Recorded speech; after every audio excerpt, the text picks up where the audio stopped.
Kashmir issue के topic के साथ हम इसी टॉपिक के ऊपर बात कर रहे थे अपनी लास्ट वीडियो में। हमने बात की कि आर्टिकल 370 और आर्टिकल 35A को इंडिया ने अबॉलिश कर दिया और हमने देखा कि इन दोनों आर्टिकल्स से मुराद क्या है। अब हम बात करेंगे ये जो सिचुएशन है, ये जो इशू है, उसके बाद कैसे इवॉल्व हुआ।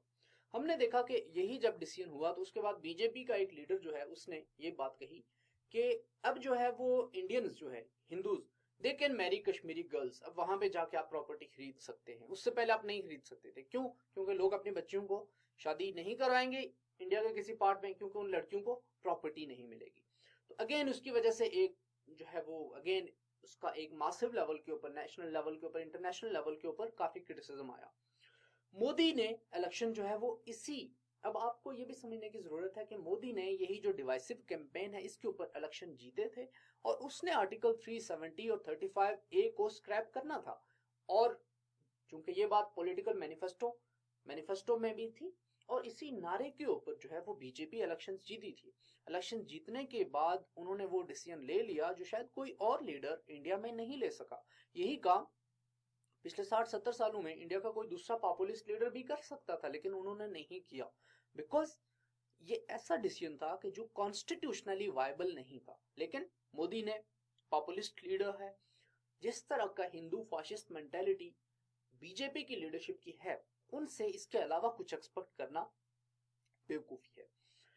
पिटिशंस जो है, अब ये जो जब ये प्रेसिडेंशियल ऑर्डर पास हुआ और प्रेसिडेंशियल ऑर्डर के थ्रू आर्टिकल 370 को 35A को रिमूव कर दिया गया, तो उसके बाद इंडिया के सुप्रीम कोर्ट में इसके खिलाफ जो है वो पिटिशंस फाइल की गई। पिटिशंस, इस डिसीजन को चैलेंज करते हुए पिटिशंस फाइल की गई, क्योंकि आर्टिकल 370 जो है इंडियन कॉन्स्टिट्यूशन का, वो खुद कहता है कि आर्टिकल 375 में अगर कोई अमेंडमेंट की जा रही है, मींस कश्मीर के स्पेशल स्टेटस को अगर चेंज करने की कोई कोशिश की जा रही है, तो उसके लिए वैलिडेशन या उसके लिए लेजिटिमेसी जो है वो कश्मीर की कॉन्स्टिट्यूएंट असेंबली से लेनी जरूरी है। अभी कश्मीर में कॉन्स्टिट्यूएंट असेंबली है ही नहीं। वजह क्या है? क्योंकि मोदी की गवर्नमेंट ने पीडीपी के साथ जो अलायंस था उसको ब्रोक कर दिया था। तो सुप्रीम कोर्ट ऑफ इंडिया में ये decision, supreme court of India में अभी ये केस चल रहा है। देखते हैं कि सुप्रीम कोर्ट ऑफ इंडिया इसके ऊपर क्या स्टांस लेती है। एक बात याद रखिए, इससे पहले जो डिफरेंट आर्टिकल 370 से मुतालिक जो लिटिगेशन हुई है इंडिया में, उसमें सुप्रीम कोर्ट ने इस तरह के किसी डिसीजन को वैलिडेट नहीं किया। बट इस दफा हमने देखना है कि क्या, क्योंकि ये ऐसा डिसीजन है कि जो कि इंडिया में पॉपुलर सपोर्ट जो है वो रेज कर रहा है और बीजेपी की लीडरशिप को इसकी वजह से बहुत ज्यादा पॉलिटिकल माइलेज मिली है।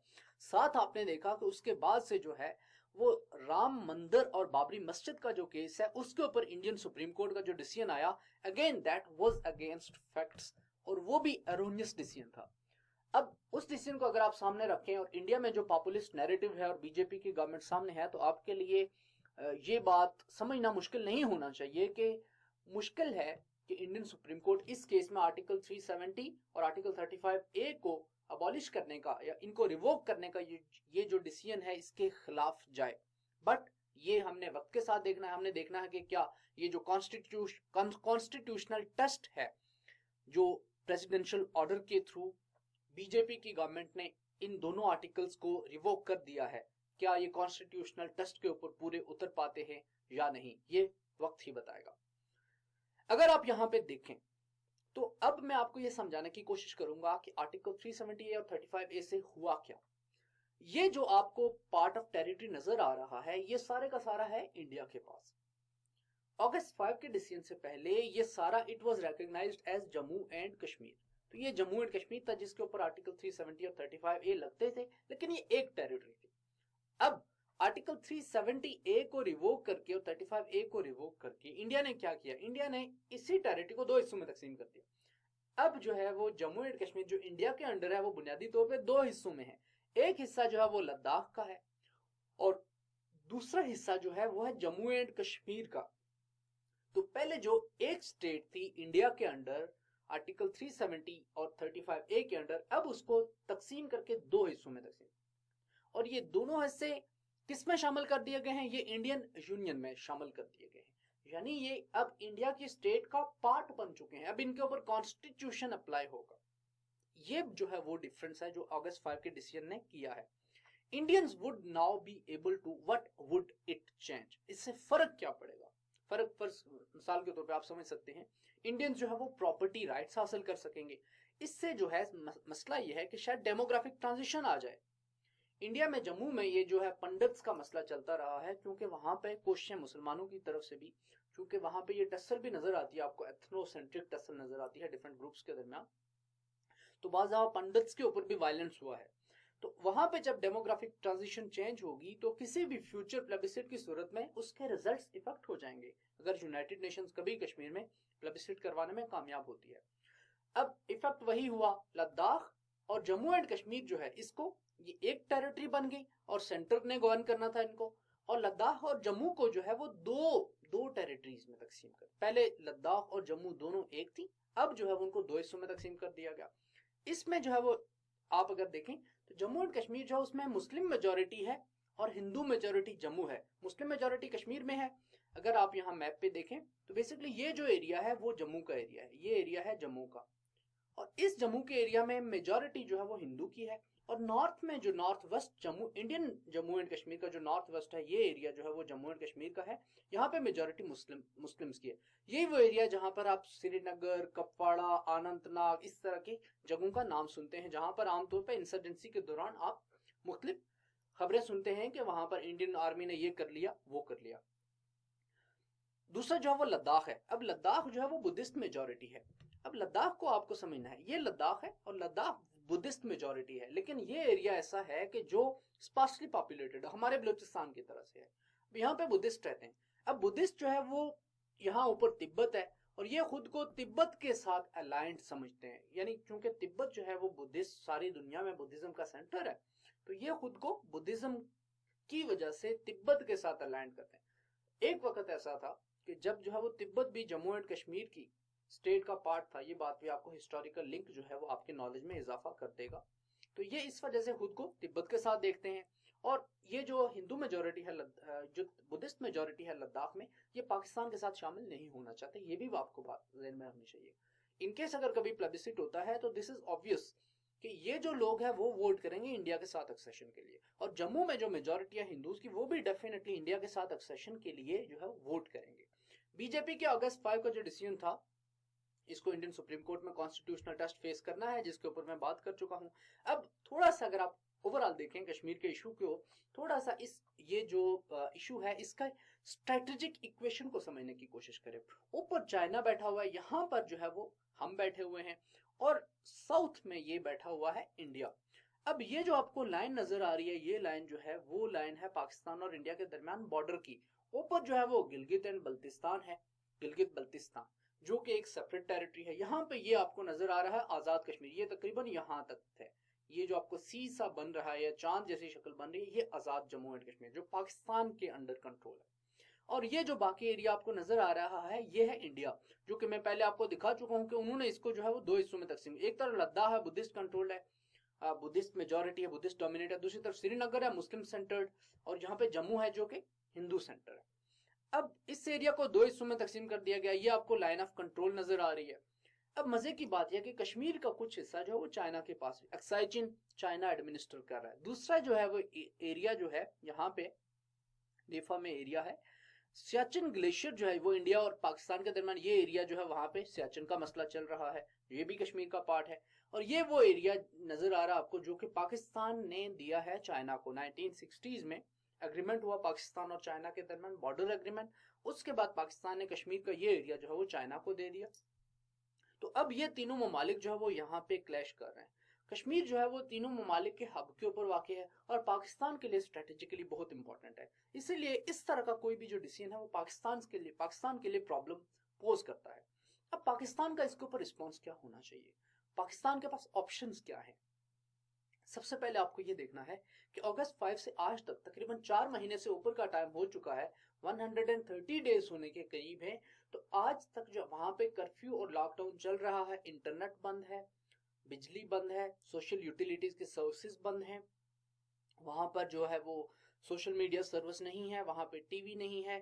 तो बेसिक आपको लाइफ की जब यही बेसिक फैसिलिटीज नहीं होंगी तो ये वो सिचुएशन है जो वहां पे अभी चल रही है, कर्फ्यू है।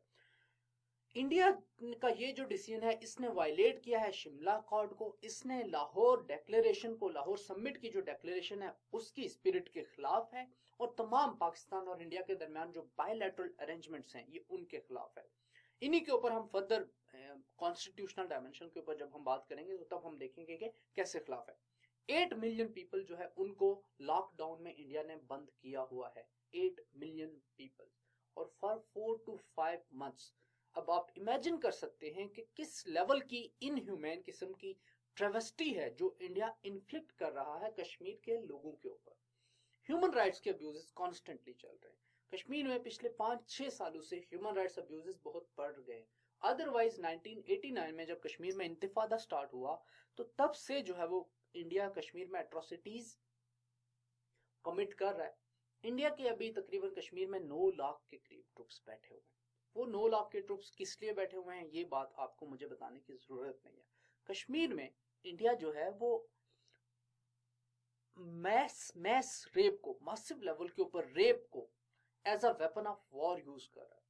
1980 से लेकर अब तक मोर देन 15,000 कश्मीरी वुमेन के रेप किए जा चुके हैं at the hands of Indian.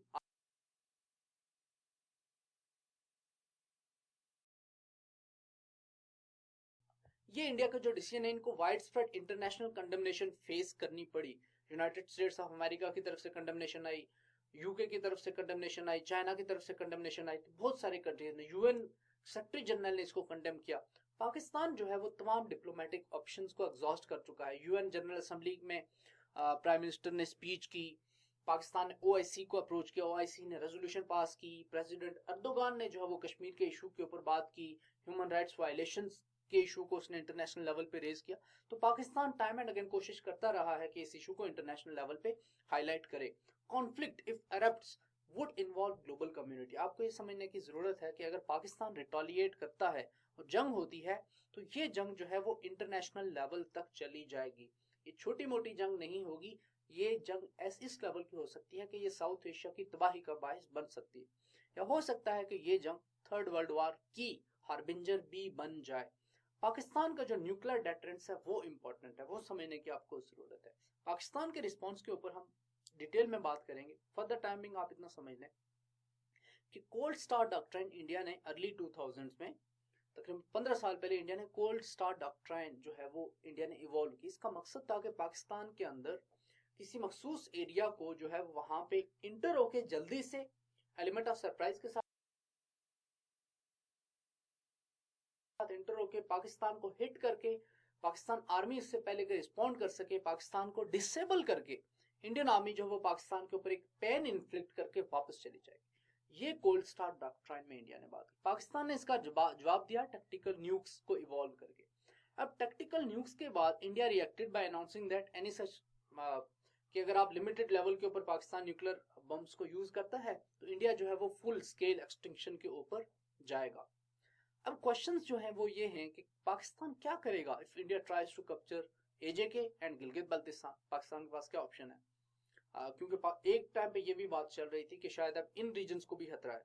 याद रखिए 900,000 ट्रूप्स बैठे हुए हैं इंडियन आर्मी के, 9 लाख फौज।